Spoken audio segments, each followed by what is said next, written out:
আপনারা লক্ষ্য করছেন ইদানিংকালে অনেক ষড়যন্ত্র হচ্ছে বাংলাদেশকে পিছিয়ে দেওয়ার জন্য, বাংলাদেশের গণতন্ত্রকে বিপদগামী করার জন্য, বাংলাদেশের গণতান্ত্রিক শাসন ব্যবস্থাকে প্রলম্বিত করার জন্য বিভিন্ন ষড়যন্ত্র দেশ এবং বিদেশ থেকে হয়েছে। এখানে পলায়নকৃত স্বৈরাচার অথবা রাষ্ট্রবিরোধী শক্তি আজকে তারা তলে তলে ঐক্যবদ্ধ হচ্ছে, আঘাত করছে, যাতে বাংলাদেশ গণতন্ত্রের পথে পরিচালিত হতে না পারে, বাংলাদেশ বিশ্বের দরবারে একটি মডারেট ডেমোক্রেটিক কান্ট্রি হিসাবে যে তার সুনাম সেটি অক্ষুণ্ণ রাখতে না পারে, সেই লক্ষ্যে আজকে পলায়নকৃত স্বৈরাচার এবং দেশবিরোধী শক্তির যে ঐক্য সেটি যদি আমাদের রুখতে হয় তাহলে মনে রাখতে হবে দেশের সাধারণ মানুষকে ঐক্যবদ্ধ করতে হবে, তাদেরকে সাথে নিয়ে এবং গণতন্ত্রকামী মানুষকে সাথে নিয়ে আজকে আমাদের এই ষড়যন্ত্র রুখে দিতে হবে। মনে রাখতে হবে জনগণের শক্তির সামনে, জনগণের ইচ্ছার সামনে, জনগণের আকাঙ্ক্ষার সামনে গণতন্ত্রের প্রতি জনগণের যে অদম্য স্পৃহা এটিকে থামিয়ে দেওয়ার শক্তি কোনো ষড়যন্ত্রকারীর নাই। কাজেই সব সময় সারা পৃথিবীতে দেখা গেছে যখনই কোনো দুর্যোগ দুর্বিপাক আসছে, যখনই কোনো স্বৈরাচারের উদ্ভব হয়েছে, জনগণই সিদ্ধান্ত নিয়েছে এবং বিগত ৩৬শে জুলাই ২০২৪ জনগণই সিদ্ধান্ত নিয়েছে। ছাত্র জনতার আন্দোলন ছিল বৈষম্য বিরোধী আন্দোলন, সেই আন্দোলন এক দফার আন্দোলনের রূপ লাভ করেছে জনগণের অংশগ্রহণের মাধ্যমেই। কাজেই আজকেও যারা দেশের গণতন্ত্রকে পিছিয়ে দেওয়ার, গণতন্ত্রকে প্রলম্বিত ফিরে আসাকে প্রলম্বিত করার অপচেষ্টা করছেন দেশে এবং বিদেশে বসে, তাদের হীন চেষ্টা জনগণের ঐক্যবদ্ধ প্রচেষ্টার উপর এবং সচেতনতার উপর কোনো দিনই স্থান পাবে না।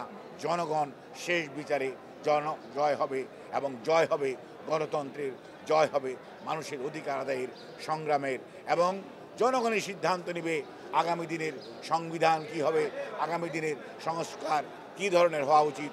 জনগণ যাদেরকেই নির্বাচিত করে সংসদে পাঠাবে তারাই আগামী ৩৬শে জুলাইয়ের যে আদর্শ এবং উদ্দেশ্য সর্বোপরি এদেশের মানুষের আকাঙ্ক্ষার উপর ভিত্তি করেই আগামী দিনে সংসদে সংস্কার হবে। সেই সংস্কারের মাধ্যমেই বাংলাদেশ, ভবিষ্যৎমুখী বাংলাদেশ অর্থাৎ আগামীর বাংলাদেশ ৩১ দফার আলোকে বিনির্মাণে ইনশাল্লাহ বাংলাদেশ জাতীয়তাবাদী দলের ভারপ্রাপ্ত চেয়ারম্যান জনাব তারেক রহমান নেতৃত্ব দেবেন, এই আশাবাদ ব্যক্ত করেই আমি আমার বক্তব্য শেষ করছি।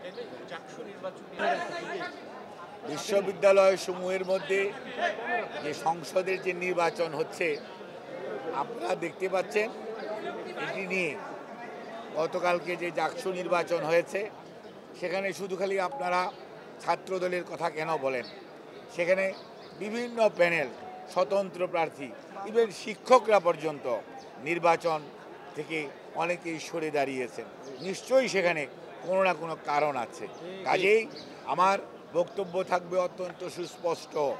দেশের মানুষ ২০০৯-এ ভোট দিতে পারে নাই, ১৪তে ভোটারবিহীন নির্বাচন হয়েছে, 18তে দিনের ভোট রাটে হয়েছে, 24-এ আমি আর ডেমির নির্বাচন হয়েছে। কাজেই বাংলাদেশের মানুষ নির্বাচনী ব্যবস্থার প্রতি আস্থা রাখতে চায়। যারা এই সমস্ত বিষয়ে সংশ্লিষ্ট তাদের উচিত হবে এমন কোনো নির্বাচন আয়োজন না করা যে নির্বাচন নিয়ে মানুষের মধ্যে প্রশ্ন আসবে, মানুষ দ্বিধাগ্রস্ত হবে, মানুষ নির্বাচন থেকে প্রতিদ্বন্দ্বী দলসমূহ সরে যাবে। কাজেই কোনো বিভাজন আপনাকে আমাকে শক্তিশালী করবে না।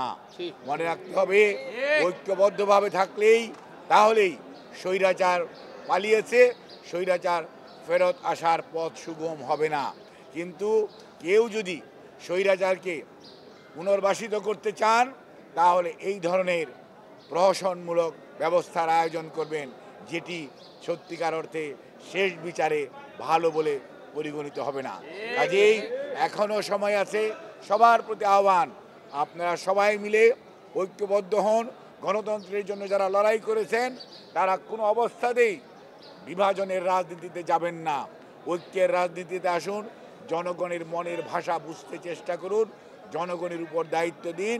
আর যারা এই সকল প্রক্রিয়ার সাথে সম্পৃক্ত তাদেরকে বলবো বামেও যাবেন না, ডানেও যাবেন না, মধ্যবর্তী অবস্থা অবলম্বন করুন এবং ভোটারদের সাথে, জনগণের সাথে, পরিবেশের সাথে খাপ খাইয়ে চলুন। কোনো দিকে হেলে পড়ার দরকার নেই। আপনি আপনার নিরপেক্ষতা দিয়েই প্রমাণ করবেন এবং আগামী দিনের ভবিষ্যৎ স্বীকৃতি দিবে আপনার অবস্থান কি ছিল।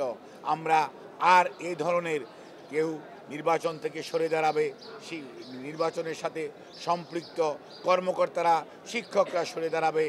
আর নির্বাচনী প্রক্রিয়ার মধ্যে যে ধরনের ডাকসুতেও দেখলাম একজন সাংবাদিক অত্যন্ত দায়িত্ব পালনরত অবস্থায় শহীদ হয়েছে।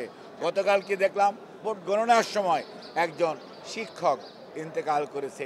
আমরা কোনো অবস্থাতেই এই ধরনের পরিস্থিতি যেটি অ্যাভয়েডেবল, অর্থাৎ আমার শারীরিক সুস্থতা কতটুকু আছে বা নাই, এগুলো কিন্তু সত্যিকার অর্থে অবশ্যই দেখার দরকার এবং এ ব্যাপারেও আমি বলবো ভবিষ্যতেও খেয়াল রাখা দরকার, কারণ আমরা এই ধরনের মর্মান্তিক দৃশ্য আমরা চাই না।